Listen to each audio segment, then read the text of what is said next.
Paz e graça, irmãos. Vamos abrir a nossa Bíblia, a carta de Paulo aos Efésios, capítulo 5. Efésios, capítulo 5. Nós vamos para a segunda parte da mensagem de terça-feira. Nós falamos um pouco sobre esse capítulo, mas ficamos apenas na introdução. Hoje nós vamos focar no texto base de Efésios, capítulo 5, que é o verso 18. Efésios, capítulo 5, a partir do versículo 1. Amém, irmãos? Nessa passagem que nós vamos ler, ela foi escrita pelo apóstolo Paulo, onde ele vai comparar nós, a igreja, como filhos, como maridos e como esposas obedientes a Deus. E ele vai falar aqui sobre algumas características desses filhos, onde nós falamos sobre cada uma delas na terça-feira. Vamos à leitura. Sede, pois, imitadores de Deus como filhos amados, e andai em amor, como também Cristo nos amou e se entregou a si mesmo por nós, como oferta e sacrifício a Deus em aroma suave. Mas a impudicice toda sorte de impurezas ou cobiças nem sequer se nomeie entre vós, como convém aos santos, nem conversação torpe, nem palavras ou chocarrices, coisas inconvenientes, antes, pelo contrário, ações de graças. Saber, pois, isto: nenhum incontinente ou impuro ou avarento que é idólatra tem herança no reino de Cristo e de Deus. Ninguém vos engane com palavras vãs, porque por essas coisas vem a ira de Deus sobre os filhos da desobediência. Portanto, não sejais participantes com eles, pois outrora erais trevas, porém agora sois luz no Senhor. Andai como filhos da luz, porque o fruto da luz consiste em toda bondade, justiça e verdade, provando sempre o que é agradável ao Senhor. E não sejais cúmplices nas obras infrutíferas das trevas, antes, porém, reprovai-as, porque o que eles fazem oculto, o só referir é vergonha. Mas todas as coisas, quando reprovadas pela luz, se tornam manifestas, porque tudo que se manifesta é luz. Pelo que diz: desperta, ó tu que dormes, levanta-te dentre os mortos, e Cristo te iluminará. Portanto, vede prudentemente como andais, não como necios, e sim como sábios, remindo o tempo, porque os dias são maus. Por esta razão, não vos torneis insensatos, mas procurai compreender qual a vontade do Senhor. E não vos embriagueis com vinho, no qual há dissolução, mas enchei-vos do Espírito, falando entre vós com salmos, entoando e louvando de coração ao Senhor, com hinos e cânticos espirituais, dando sempre graças por tudo a nosso Deus e Pai, em nome de nosso Senhor Jesus Cristo. Sujeitai-vos uns aos outros, no temor de Cristo. Amém. Como eu disse, irmãos, nós começamos a pregar essa passagem na terça-feira e ficamos apenas na introdução. O texto base eu deixei para hoje. Nessa passagem, como eu disse, o apóstolo Paulo, ele vai comparar a igreja a filhos, maridos e esposas obedientes a Deus. E ele vai falar aqui sobre algumas características dos filhos obedientes. Então, Paulo, ele nomeia aqui no versículo 1 e 2, que os filhos de Deus, os obedientes filhos de Deus, eles seguem a Cristo em amor. No versículo 3, ele diz que todos os filhos obedientes evitam todo tipo de moralidade, todo tipo de moralidade. E no 4 ao 5, os filhos de Deus se abstêm de qualquer tipo de linguagem obscena. Hoje em dia é muito comum as pessoas fazerem piadinhas pornográficas, conversações tolas. Até as músicas mudaram hoje em dia. Eu me lembro, na época que eu não era cristão, que as músicas de carnaval dava até para ouvir alguma coisa. Tinha uma música mais ou menos assim, da Timbalada, eu acho que é da Timbalada. Eu fui embora, meu amor chorou. Quem é dessa época aí? Né? Hoje em dia as músicas do carnaval solta essa cachorra que está dentro de você. É triste isso, irmãos. É triste isso. Então, nós cristãos temos que se abster de todo tipo de linguagem obscena. Cristão não faz piadinha com essas coisas pecaminosas. E nem comenta sobre isso. No versículo 6 e 7, Paulo fala que os filhos obedientes de Deus não podem permitir que sejam enganados, principalmente pelo falso ensino, pelos falsos profetas, pelas falsas igrejas, pelas falsas doutrinas. No versículo 8 e 9, do 11 até o 14, Paulo ele vai falar aqui que os filhos obedientes, eles andam na luz, porque são luz. E andar na luz, irmãos, não é simplesmente andar com a Bíblia, vir à igreja, dar glória a Deus, dizer aleluia. Nós andamos na luz, irmãos, em todas as áreas da nossa vida. Todas as áreas da nossa vida têm que refletir a nossa fé. A forma que eu ando tem que refletir a minha fé. A forma como eu vou na feira e eu compro 1 quilo de tomate tem que refletir a minha fé. A forma como eu me visto tem que refletir a minha fé. A forma como eu trato as pessoas tem que refletir a minha fé, porque eu sou filho de Deus, você é filho de Deus, e como filho de Deus que nós somos, nós temos que andar na luz. O versículo 10 e o 17 fala que nós temos que fazer, buscar, primeiro é buscar e fazer a vontade de Deus, não é a nossa vontade. Um filho de Deus, ele nunca abre a boca e diz que manda na minha vida sou eu. Isso é linguagem ímpia, os ímpios é que falam assim. Os filhos de Deus são diferentes. Os filhos de Deus dizem que manda na minha vida é Deus. O que Deus mandar eu fazer, eu vou fazer.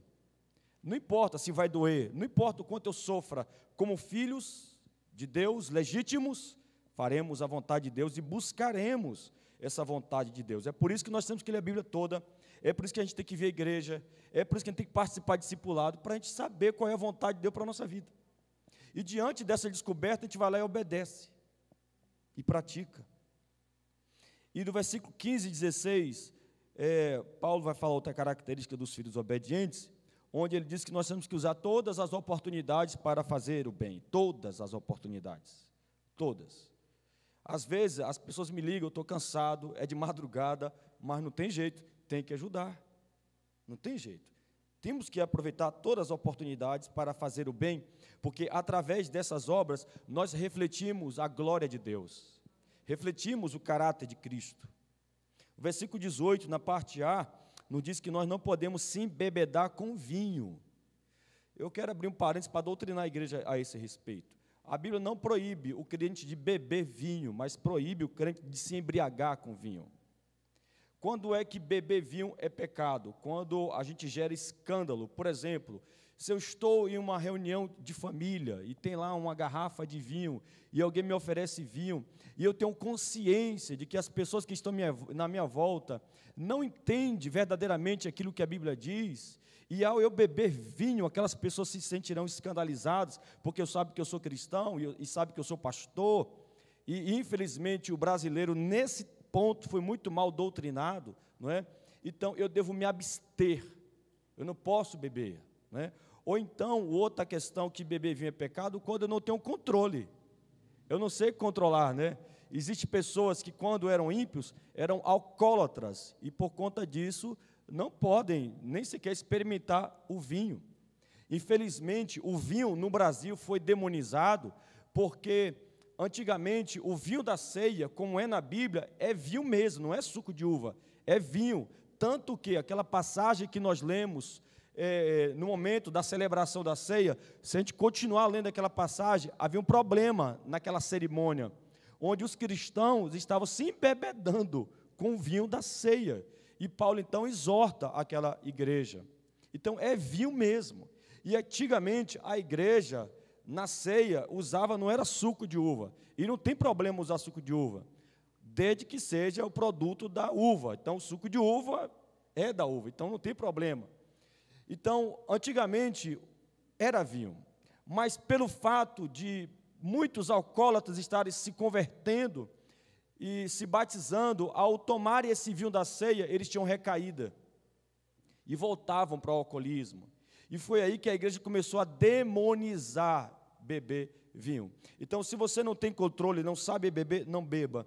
Se você não sabe qual é o conhecimento que as pessoas têm em sua volta, não beba para não gerar escândalo. E a Bíblia diz que tudo aquilo que gera escândalo é pecado. Então, o texto é bem claro: não procurem se embebedar com vinho. Paulo está falando aqui de nós buscarmos uma alegria passageira, de uma alegria humana. Paulo está falando que tudo isso, essa alegria humana, ela dura muito pouco. Então ele vem e diz na parte B, mas nós devemos ser cheios do Espírito Santo. Buscar se embriagar com o Espírito Santo. Porque se embriagar com vinho não resolve a sua vida, não muda a vida de ninguém. Mas se embriagar com o Espírito Santo, isso muda a vida de qualquer um. Então, em vez de nos embriagarmos com aquilo que não vai trazer benefício nenhum, melhor a gente se embriagar com aquilo que vai mudar a nossa vida e também a vida de outros. Porque quando alguém se embriaga com esse vinho aqui, esse Espírito Santo, irmãos, a minha vida vai mudar e a vida de quem está ao meu redor também vai mudar. Então é por isso que Paulo enfatiza tanto sobre este mandamento de nós sermos cheios do Espírito Santo. No versículo 19, ele vai dizer que nós temos que usar a música para incentivar os outros e também para adorarmos a Deus. É o que ele diz aqui no verso 19. Eu acho isso muito bonito, porque infelizmente tem pessoas que olham para a música como uma coisa até meio desnecessária na vida da igreja. A música, ela tem a sua importância na nossa vida e na vida da igreja. Eu, pessoalmente, eu amo música. Gosto demais de todo tipo de música, desde que a letra seja boa. Eu ouço forró, eu ouço sertanejo, eu ouço todo tipo de música. Todo tipo de música que você imaginar, pagode, rock, e do pesadão mesmo, desde que a letra seja bacana, desde que a letra realmente me ensine alguma coisa sobre Deus. Então ele diz aqui no versículo 19, falando entre vós, com salmos, entoando e louvando de coração ao Senhor. Não é louvar apenas com a boca, e até mesmo no culto eu vejo algumas pessoas, irmãos, que louvam apenas com a boca, tocam apenas, cantam apenas com a boca, não entrega de corpo e alma aquele momento, né? E nós temos que nos ater a isso, porque nós temos que estar aqui, irmãos, de corpo, alma e espírito. No momento de culto, eu tenho que me entregar completamente, então nós temos que louvar de coração ao Senhor, é o que está aqui no texto. Louvando de coração ao Senhor, com hinos e cânticos espirituais. E no versículo 20, ele diz que nós temos que ser gratos a Deus por tudo. Ele diz, dando sempre graças por tudo a nosso Deus e Pai. E aqui ele não coloca a condição ou critério, é dar graças por tudo. Se eu estou passando por momentos bons, aleluia, glória. Se eu estou passando por momentos difíceis, aleluia, glória a Deus. Porque tudo nessa vida tem um propósito, irmãos. A maioria dos propósitos são desconhecidos para nós, mas não para Deus. Deus, ele tem um propósito para tudo nessa vida, tudo. Eu estava ouvindo um testemunho ontem de um casal que perdeu filho. Eles não poderiam gerar filhos, tentaram fazer a inseminação, né? In vitro, um negócio desse aí, esqueci o nome, o termo que dá, e mesmo assim não conseguiram. Até mesmo usando a tecnologia, não conseguiram, usando a ciência, não conseguiram, né? Uma coisa muito incrível, mas alguns anos se passaram e eles naturalmente tiveram gêmeos. Só que a menininha nasceu com problema no fígado, e ela viveu até, acho que foi aos 2, 3 anos de idade, e veio a óbito. E os pais são cristãos.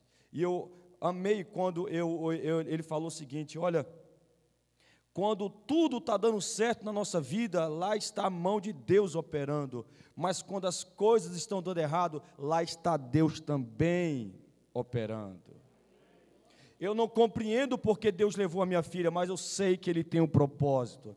Assim como Jesus Cristo sofreu na cruz por causa de um propósito muito maior, porque através do sofrimento de Cristo, Ele trouxe alegria e salvação para todos nós. Eu creio que através desses 3 anos que eu tive com minha filha, houve um propósito. Eu não sei agora, quem sabe um dia eu saberei. Louvado seja. Então o texto é claro, dando sempre graças por tudo a nosso Deus e Pai, em nome de nosso Senhor Jesus Cristo. Então, Paulo está dizendo que o cristão obediente, genuíno, não fica reclamando da vida o tempo todo, não é? Essa linguagem de murmuração, essa linguagem de lamento é de gente ímpia, não é de crente, não são de filhos de Deus. Os ímpios é que reclamam demais da vida. Nós não, nós já temos o que nós mais precisamos. Nós não, nós já temos o que nós mais necessitamos, irmãos. Nós temos Jesus. E Jesus é suficiente. Se Jesus não é suficiente para você, você não é cristão. Se você precisa de alguma coisa a mais para te fazer feliz, você não é cristão. Porque para o verdadeiro Filho de Deus, Jesus é suficiente. Na verdade, quando nós estudamos o livro de Gálatas, esse era o pecado da igreja aos Gálatas. Ela estava sendo contaminada por essa doutrina, não é? Jesus e mais alguma coisa, Jesus e mais a lei. Paulo vem e diz que não, Jesus é suficiente para a salvação de todos vocês. Aleluia, aleluia. E no versículo 21, ele fala algo que todos nós, começando por mim, precisamos obedecer isso aqui. Sujeitando-vos uns aos outros no temor de Cristo. Então, não há ninguém maior do que ninguém aqui. Mas eu tenho que olhar para vocês superiores a mim. Porque no reino de Deus, eu não tenho que desejar, não é a exaltação, mas a humilhação. No reino de Deus, só existe um que é exaltado, glorificado, somente um que deve ser visto e aplaudido. Não sou eu, é Jesus Cristo. Ele que deve ser exaltado, Ele que deve ser glorificado. E dentro dessa figura de Cristo, nós encontramos Ele, o próprio Cristo, lavando os pés dos discípulos, dando para nós esse exemplo de onde nós devemos se sujeitar uns aos outros no temor de Cristo. Aleluia. Mas como eu disse, o texto central desse capítulo é o verso 18. Onde aqui nós temos um mandamento que nós temos que procurar obedecer esse mandamento. Lembrando, isso aqui não é uma sugestão. Se você não fizer o que está aqui, você está em desobediência. Qual é o mandamento? Verso 18. Não vos embriagueis com vinho, no qual há dissolução, mas enchei-vos do Espírito. Todas as vezes que vocês lêem algum versículo onde está no imperativo, é porque aquilo ali é mandamento. Aqui está no imperativo. Portanto, isso aqui não é uma sugestão, é uma ordem, é um mandamento, é um dever de todo crente ser cheio do Espírito Santo. O Espírito Santo é Jesus Cristo. O Espírito Santo é Deus. O Espírito Santo é a terceira pessoa da Trindade, o qual Jesus Cristo prometeu que estaria conosco para sempre, substituindo Ele. Jesus, Ele estava conosco aqui há 2000 anos, mas Ele subiu para a glória e Ele está à destra do Pai, mas Ele não nos deixou sozinho, Ele enviou para nós o Espírito Santo. O Espírito Santo, como eu vi falando desde a semana passada, é a coisa mais poderosa que há nesse planeta.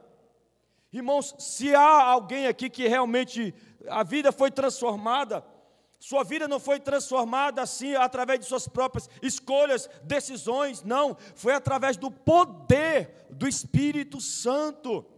Como alguém pode abandonar o pecado? Como alguém pode abandonar um hábito pecaminoso? Como alguém pode se tornar uma nova criatura, uma nova pessoa? Através do poder do Espírito Santo.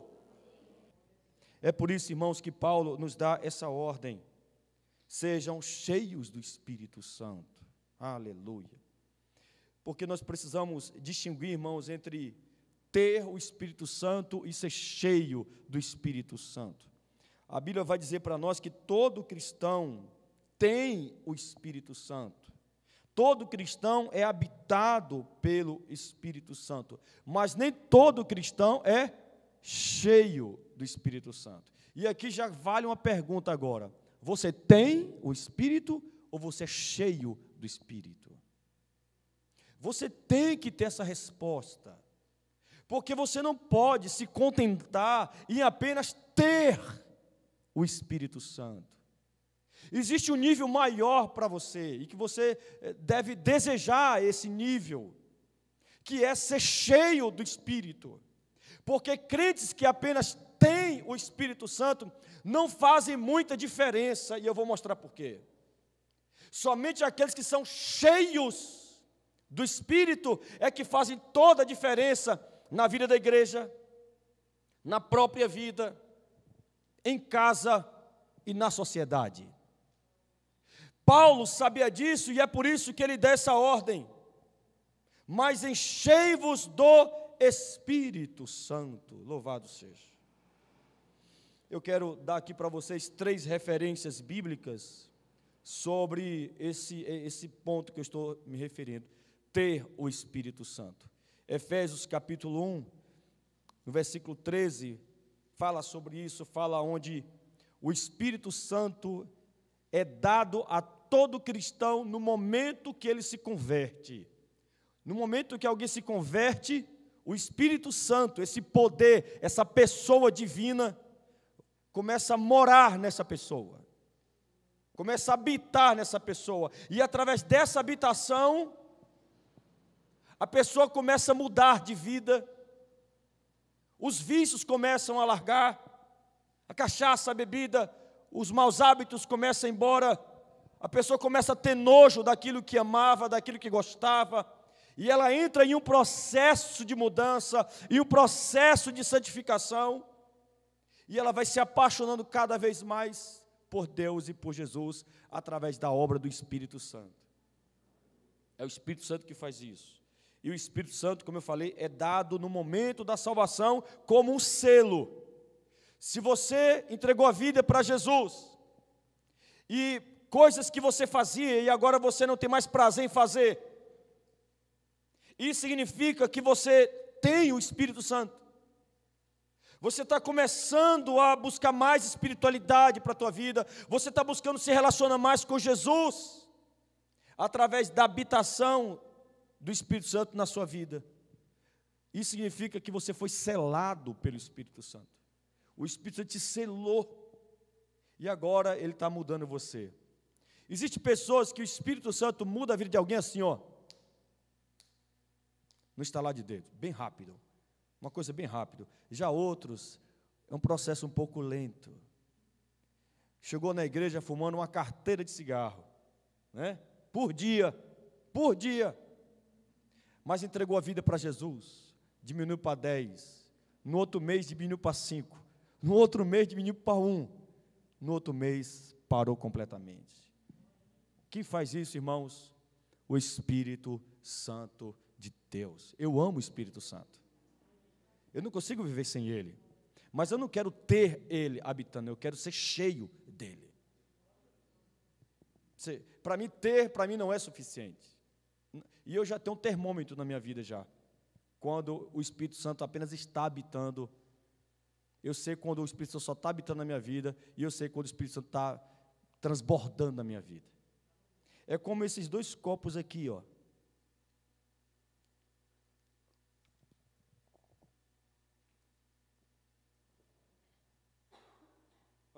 Segura aí, por favor. Aqui. Qual desses copos tem água? Mas qual que está cheio? Deus quer que você seja esse? Ou Deus quer que você seja esse? Deus quer que você seja esse, cara. Porque é esse que vai fazer a diferença, não é esse. Agora, você quer sair daqui sendo esse? Ou você quer sair daqui sendo este? Irmãos, eu não sei você, mas já faz um bocado de ano que eu escolhi apenas ser esse. Esse aqui para mim não serve mais, já passei dessa fase já.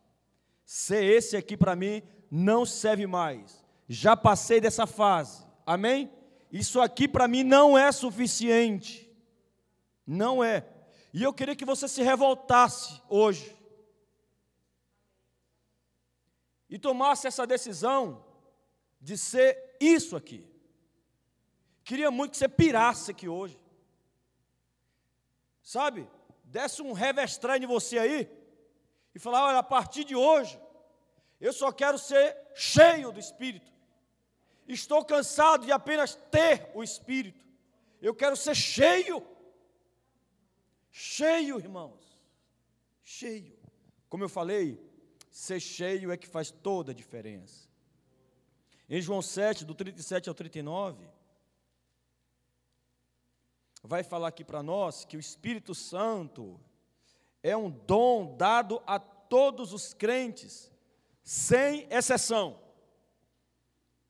e sem nenhuma condição ou critério, a não ser a fé em Jesus Cristo. Para alguém ter o Espírito Santo, só precisa ter fé em Jesus, se arrepender dos seus pecados e entregar a vida para Ele.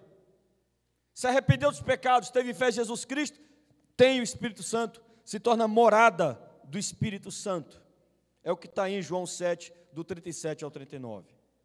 Em Efésios capítulo 4, versículo 30, vai falar para nós que o Espírito Santo é dado aos crentes como garantia ou como uma validação de sua glorificação em Cristo. Qual é a garantia que eu tenho que um dia eu serei glorificado, salvo, que um dia eu estarei na glória com Cristo, reinando com Cristo? Qual é a garantia que eu tenho? Qual é a validação que nós temos? O Espírito Santo de Deus.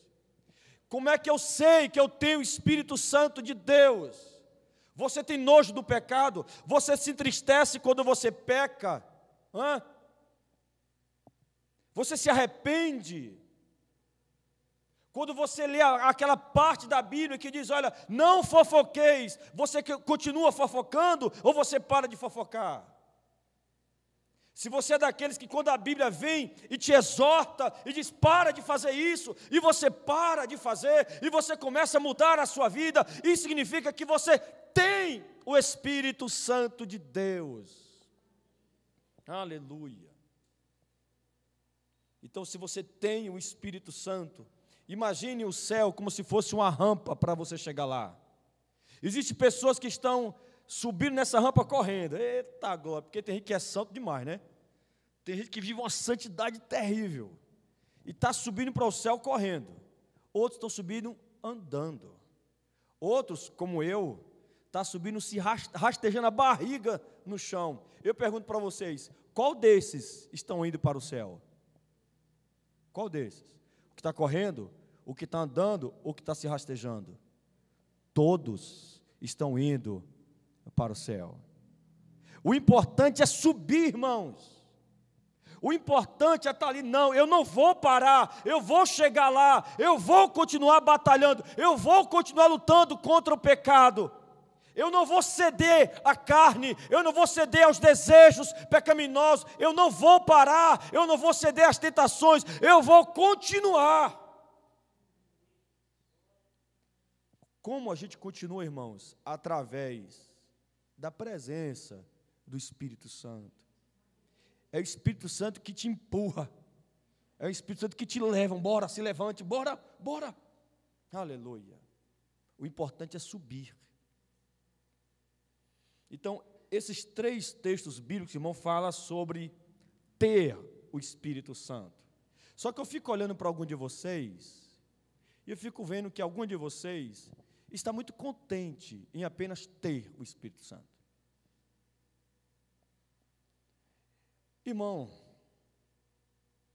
12 homens cheios do Espírito Santo mudaram o planeta. O planeta. 12 homens. Não havia capacidade humana neles. Não havia. Augusto Cury, ele escreveu um livro falando sobre essas escolhas de Jesus, a escolha que Cristo fez para escolher 12 homens. E nessa análise que Augusto Cury fez, uma análise psicológica, ele diz que não faz sentido nenhum. Ninguém humanamente escolheria aqueles 12. Não escolheria. Mas Jesus Cristo escolheu. Por que Jesus Cristo escolheu aqueles 12 homens? Meu Deus do céu, é porque Jesus Cristo iria dar algo a eles, iria capacitar eles através de um poder, onde neste poder e através deste poder, Jesus, através desse 12, iria mudar o planeta. O que Cristo deu aos 12, para que eles pudessem então mudar este mundo? O Espírito Santo de Deus. Aleluia. E Jesus Cristo não disse para ele: olha, se contente em apenas ter o Espírito Santo. Não, Jesus Cristo olhou para eles e viu que a obra era muito grande para eles realizar, e eles precisariam de uma capacitação, eles precisariam de um revestimento, porque eles já estavam vestidos com o Espírito Santo, mas eles precisavam ser revestidos do Espírito Santo. Então Cristo disse para ele: olha, fique em Jerusalém, até que do alto vocês sejam revestidos de poder. E quando vocês serem revestidos de poder, e só depois de serem revestidos de poder, é que vocês se tornarão as minhas testemunhas. Entendeu agora? Sem esse revestimento, eles não mudariam nem a vida deles, mas eles mudaram a vida deles, a vida da cidade deles, a vida daquela região. Irmãos, mudaram a nossa vida. O Evangelho chegou até Catité. Agora, imagine, se 12 homens mudaram o planeta, imagine você, sendo cheio do Espírito Santo. O que Deus não vai fazer na tua casa? Imagina. O que Deus não vai fazer nessa igreja? Imagina. Imagina, irmãos. Por favor, pelo menos só um pouquinho ainda não, para imaginar não. Pelo amor de Deus, imagine você ser cheio do Espírito Santo do Senhor. Seria uma coisa impressionante. Impressionante. Louvado seja. Aleluia. Então, apesar de nós termos essas referências que falam sobre os benefícios de sermos morada do Espírito Santo e termos o Espírito Santo, a Bíblia ela não vai nos incentivar a nos contentarmos apenas em ter o Espírito Santo, mas de buscarmos a plenitude do Espírito Santo. É isso que Deus quer para mim e para você, a plenitude. Deus quer vida plena para mim e para você. Deus não quer que você fique com essa vidinha espiritual medíocre, não. Deus quer uma vida plena. Plena. Porque é você tendo essa vida plena que vai fazer toda a diferença. Toda a diferença. Irmão, esse aqui é o maior segredo para fazermos a obra de Deus. Este é o maior segredo. É aqui, irmãos. É isso aqui que faz toda a diferença. Algumas pessoas pensam que é somente a teologia em si que faz diferença. Que nada, irmão. Eu conheço gente aí, meu Deus do céu, PhD em teologia. Ele não muda nem a vida dele. A igreja que pastoreia é morta. Morta, ninguém se converte lá, morta, não tem vida na igreja, não tem nada, apesar de ter uma teologia impecável, e só tem morte na vida da igreja. Por quê? Porque não buscam o revestimento de poder, não buscam a vida plena, não buscam a plenitude do Espírito Santo de Deus, aleluia. Nós temos que buscar isso aqui, irmãos. Nós temos que parar de ficar focado nessas besteirinhas que existem dentro de igreja e focar no objetivo maior, almas, pessoas. Isso é obra de Deus, irmãos, e para realizarmos esta obra, precisamos ser uma igreja cheia do Espírito Santo de Deus. Satanás está jogando pesado contra você, fala a verdade. Tá, eu sei que tá. Está visível, está na sua cara.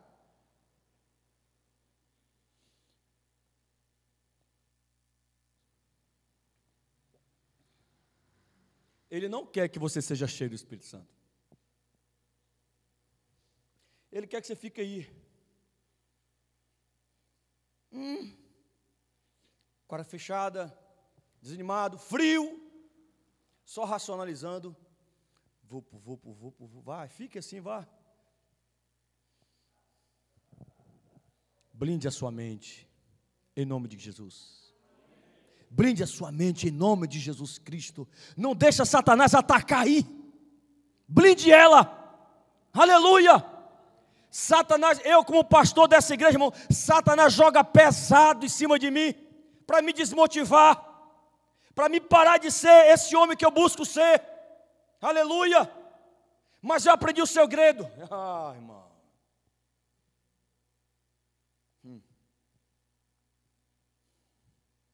Qual é o segredo?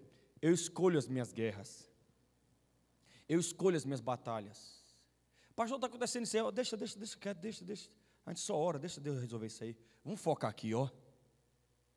Foca aqui. Pastor, tem isso aqui, ó. Deixa, irmão. Não envolve com isso, não. Isso é coisa pequena. Vamos só orar. Vamos focar aqui, ó. Focar em pessoas. Bora. Aleluia. Pessoas.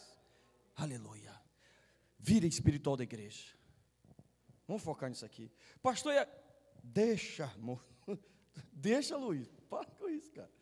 Deixa lá. A gente vai na oração, entendeu? Vamos focar aqui, ó. Amém?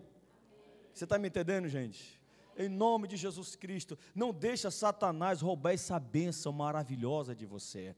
Deus quer lhe dar essa vida. Qual vida, pastor? Deus quer que você seja cheio, que você seja pleno, que você tenha a plenitude do Espírito Santo. Deus quer te levantar, Deus quer te renovar, Deus quer que você tenha uma vida fervorosa, meu irmão, aleluia, uma vida cheia, uma vida plena, para que no momento que você abrir a boca, eita glória, todo mundo vai dizer, tem palavra de Deus aí, ó, é boca de Deus.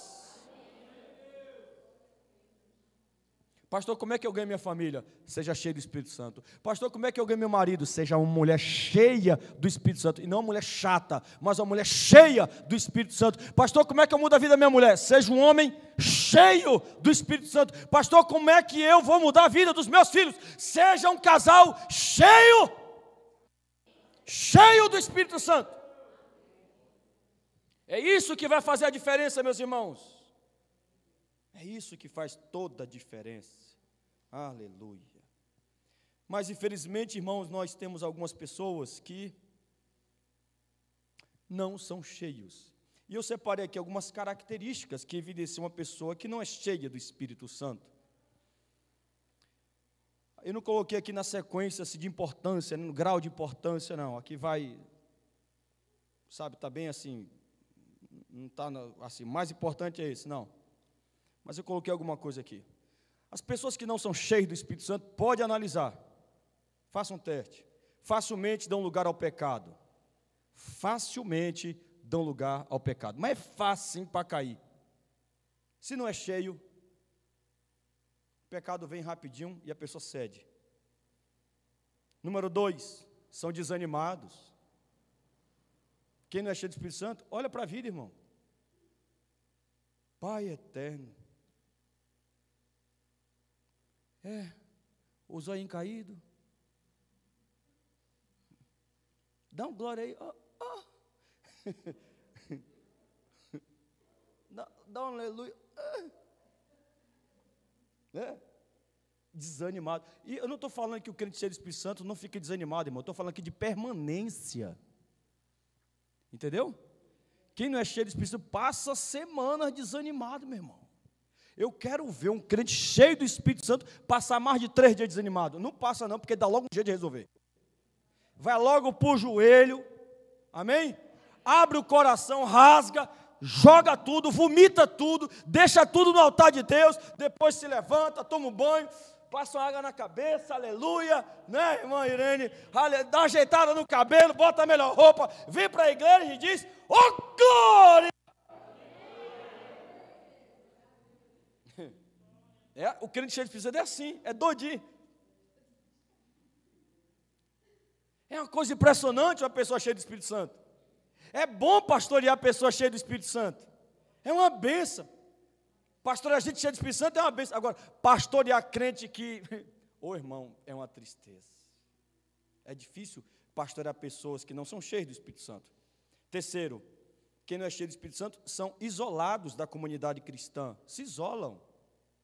Não vive comunhão, e quando vive comunhão só rola pecado, pode ver, a comunhão não gera vida, a comunhão só gera morte, não gera uma coisa nova na vida da igreja, na vida da comunidade, não, porque aquela comunhão não é bíblica, aquela comunhão não produz vida, o Espírito Santo não está ali guiando aquela reunião, mas os crentes cheios do Espírito Santo, irmãos, eles vivem em comunidade, mas em uma comunidade onde gera vida. A maioria dos grandes avivamentos começaram como, irmãos? Os irmãos se reunindo para fazer o quê? Para falar de quem? Para descer o pau em quem? Porque falam mal de alguém, sim.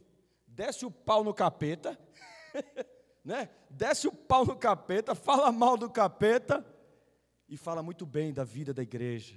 Aleluia.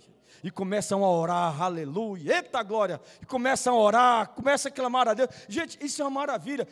Portanto, irmãos, o crente que não é cheio do Espírito Santo se isola da comunidade cristã. Não, só vou lá, sento no banco e vou para casa. Não quero mais nada. Por que faz isso? Porque não é cheio. Porque o crente cheio quer viver no meio de todo mundo. Não é assim? O crente cheio, ele é assim. Quarto lugar, acho que nem precisava falar isso aqui, mas de modo geral eles são frios na sua espiritualidade. A vida de oração é muito fraca, só ora quando o pau quebra, é quando um filho está doente. Aí você vai ver o crente frio orar pra caramba. Mas o crente cheio do Espírito Santo, ele não ora para pregar, ele não ora para cantar, ele não ora nada disso, ele já tem vida de oração. A oração não é uma barganha. Deus, eu vou pregar lá hoje, vou ficar 1 hora de oração lá, para me subir lá no púlpito e ó, não, vou fazer essa barganha com o Espírito Santo, não. Não vou fazer essa troca. Eu oro 1 hora, e o Senhor me usa, viu? Não. Crente cheio do Espírito Santo tem vida com Deus, tem vida de oração. Portanto, aquele que não é cheio do Espírito Santo tem uma vida muito fria, ora pouco, lê muito pouco a Bíblia, quase nada, quase zero. Se eu pedir para alguém levantar a mão aqui, quem aqui leu a Bíblia, leu a Bíblia hoje? Jesus Cristo. Mas não vou fazer isso com você não. E congrega muito pouco também. Os crentes que não são cheios do Espírito Santo, irmão, vêm para a igreja quando dá. Não fazem aquele sacrifício. Sabe, não, eu vou para a igreja, eu tenho que estar lá na igreja. Eu lembro aqui, o tenente mesmo foi vender um carro, o carro dele em Ituaçu, foi que dia, terça-feira, e ele foi lá levar o carro, e ele ficou louco lá, para voltar ainda para o culto. E o que ele fez? Em vez de ele pegar o ônibus, ele pegou, foi carona, ele foi no meio da pista. Ei, você vai para onde? Ei, você vai para onde? Você vai para onde? Você vai para onde? Para dar tempo de chegar aqui, para vir para o culto. Porque está com sede, está com vontade, irmão, de estar aqui, louvado seja.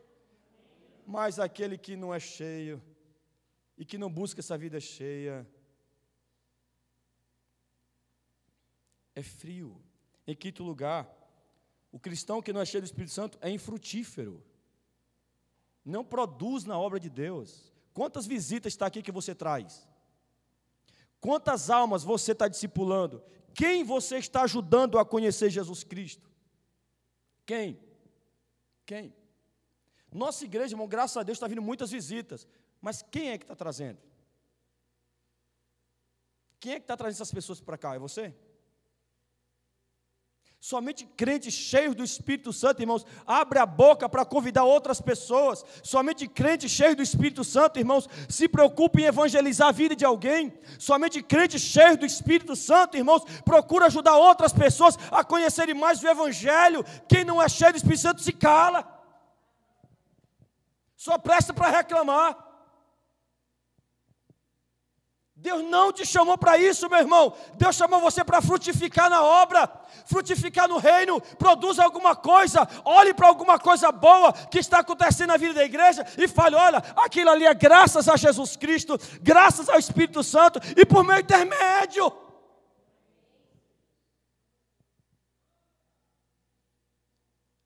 Crentes que não são cheios do Espírito Santo são infrutíferos, não ajudam no crescimento da igreja. Em sexto lugar, crentes que não são cheios do Espírito Santo dão muito trabalho. Como pastores sofrem com pessoas que não são cheias do Espírito Santo. Crentes que não são cheios do Espírito Santo só dá trabalho para a liderança. Em sétimo, crentes que não são cheios do Espírito Santo não possuem o fruto do Espírito. Pode analisar, não possui o fruto do Espírito. Mas aqueles que são cheios do Espírito Santo, irmãos, já são diferentes. Aqueles que são cheios do Espírito Santo têm intimidade com Deus. Ama Deus. Ama Jesus. Fala de Jesus. Gosta de ficar com Jesus, com Deus. De falar com Deus. Ter intimidade com Deus. Gosta de sentar debaixo de um pé de umbu. E falar, pai, estou aqui. Vamos conversar. Aleluia. Quem é cheio do Espírito Santo, irmãos, vive em comunidade, não se isola. Não se isola. Irmão, quando eu falo de vida, de comunidade, é a comunidade geral, comunidade com todos, porque se você só se reúne com as pessoas que você tem mais amizade, que recompensa você vai ter em fazer isso? Que recompensa tem? Que recompensa tem? Olha aqui o camarada que eu gosto de graça. Luiz, que recompensa eu tenho se eu só ficar do lado de Luiz? Até o ímpio faz isso. Até os ímpios são assim. Os ímpios só se relacionam com as pessoas que eles têm mais afinidade. Não é isso mesmo? Mas nós não somos ímpios. Nós somos igreja. E como igreja, eu tenho que trazer não é só Luiz para perto, não. É todos. Para de se isolar, meu irmão, em nome de Cristo Jesus. Seja crente de verdade e seja cheio do Espírito Santo e prove isso, buscando viver em comunidade e não isolado. Crente cheio do Espírito Santo prioriza a obra de Deus. Crente cheio do Espírito Santo não diz, pastor, quando der eu vou, quando der eu faço, sabe? É porque eu tenho que tomar banho, pastor. Não, eu tenho que ir para a academia, pastor. Não, pastor, é o seguinte, eu tenho que dar banho no meu cachorro, pastor. Não, quem é cheio do Espírito Santo prioriza a obra de Deus. Nós temos um camarada aqui, que aquele é retado. Pensa no camarada retado, aquele aí, meu Deus do céu. Aquele ali não é cheio não, só vive transbordando. O Miqueias, o cara sai de Brejinho, traz a família toda, está evangelizando o Brejinho, evangelizando a comunidade rural onde ele vive, ainda traz visitante para cá ainda, Jesus Cristo. Gente, pelo amor de Deus, gente. Sair de Brejinho para congregar aqui do jeito que ele congrega, animado, fervoroso. Irmãos, isso é evidência de alguém cheio do Espírito Santo. Aquilo ali para mim já é um presbítero. Ali já é batata, ali é um presbítero, irmão. No dia que essa igreja foi emancipada aqui, você vai ver, Miquel vai estar aqui, em nome de Jesus, como presbítero dessa casa. Já coloquei ele no teste várias vezes, já provei ele várias vezes, e ele foi aprovado em todas. Já mandei ele fazer coisas insignificantes, ele foi lá e fez com amor. Agora tem uns aqui que se eu mandar fazer coisa significante, faz bico. Não serve, não dá. Miquel é uma prova de que é um homem cheio do Espírito Santo. Quantos quilômetros tem de Brejinho para cá, Deise? 27. E mais quanto lá para a roça dele? Mais 7. Então dá quanto aí? 30? Jesus Cristo. Então 68 quilômetros, irmão, para estar aqui com a gente.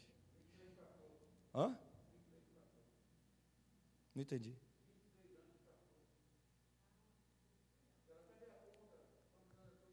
Ah, sim.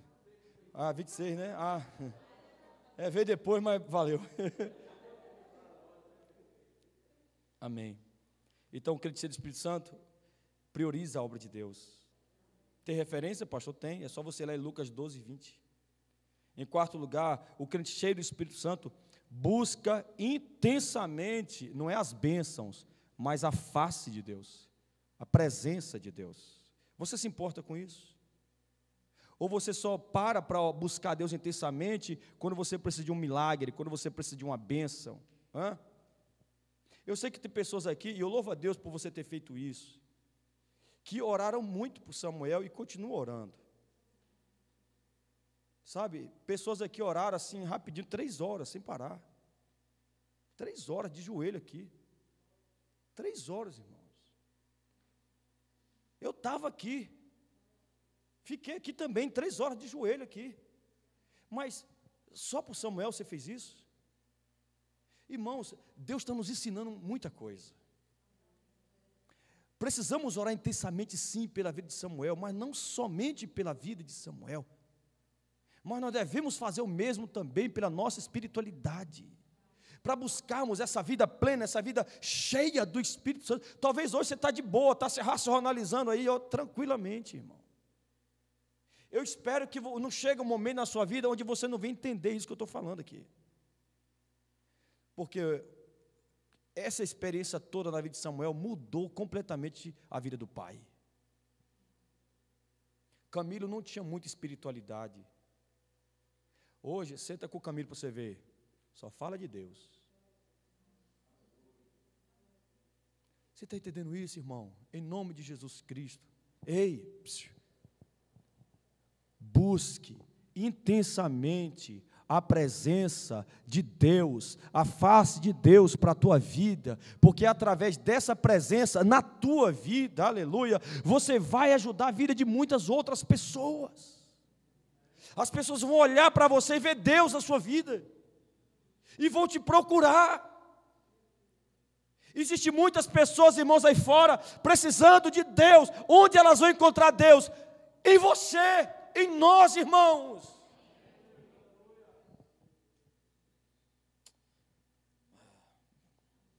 Quinto lugar, quem é cheio do Espírito Santo se dedica ao estudo contínuo da Bíblia. Quem é cheio. Quem não é cheio, não busca essa dedicação, não busca o estudo contínuo das Escrituras.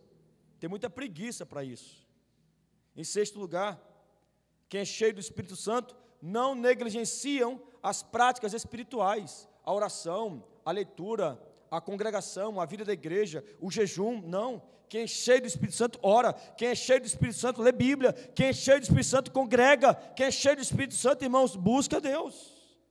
Em sétimo lugar, quem é cheio do Espírito Santo frutifica na obra de Deus, frutifica, dá fruto, produz. E oitavo, quem é cheio do Espírito Santo dá muita alegria para a sua liderança, muita alegria. Eu lembro de Paulo, quando Paulo se lembrava de Tito, o texto diz que Paulo lembrava de Tito com muita alegria. Quando eu lembro de você, você acha que eu me lembro de você com muita alegria?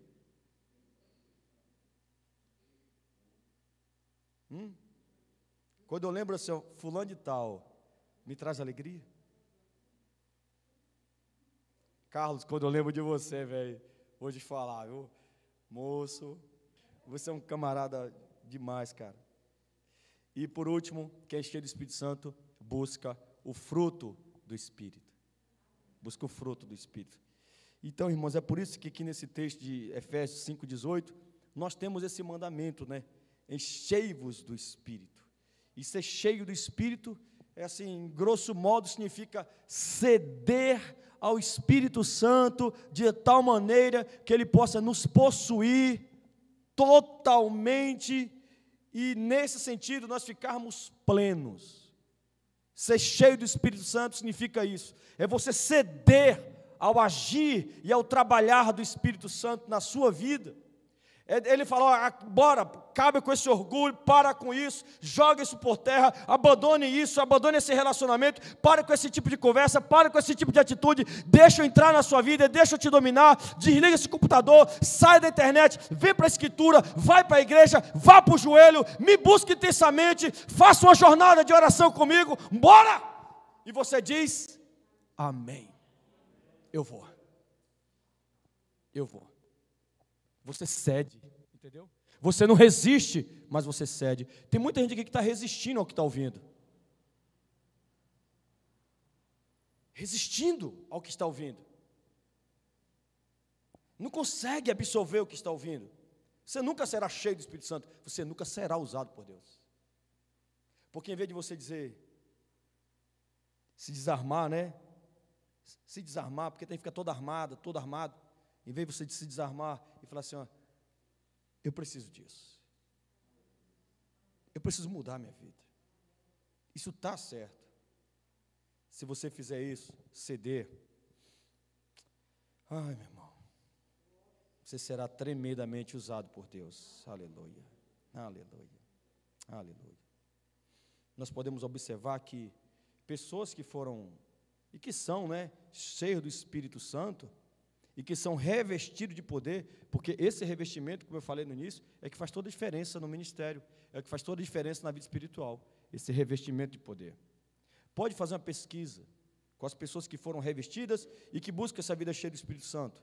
Elas foram revestidas, receberam poder, e dentro desse pacote, algumas recebem até mesmo dons espirituais, é porque chegou um momento que elas cederam ao controle, ao domínio do Espírito Santo.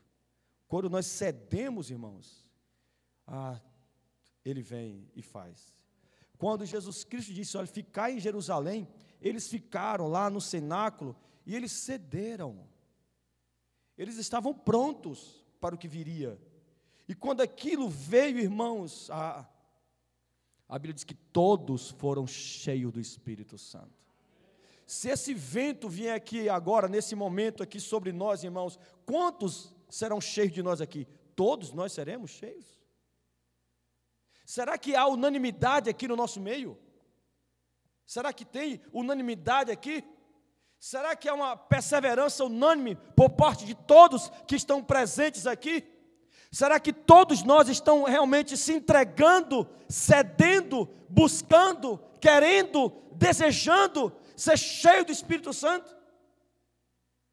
Será que isso seria de forma plena na vida de todos? Não seria, irmãos. Não seria. Porque nem todos vocês aqui, infelizmente, estão realmente desejando, buscando e cedendo ao Espírito Santo de Deus. É com muita tristeza que eu falo isso, mas essa é a grande verdade. Fiquemos em pé, por favor.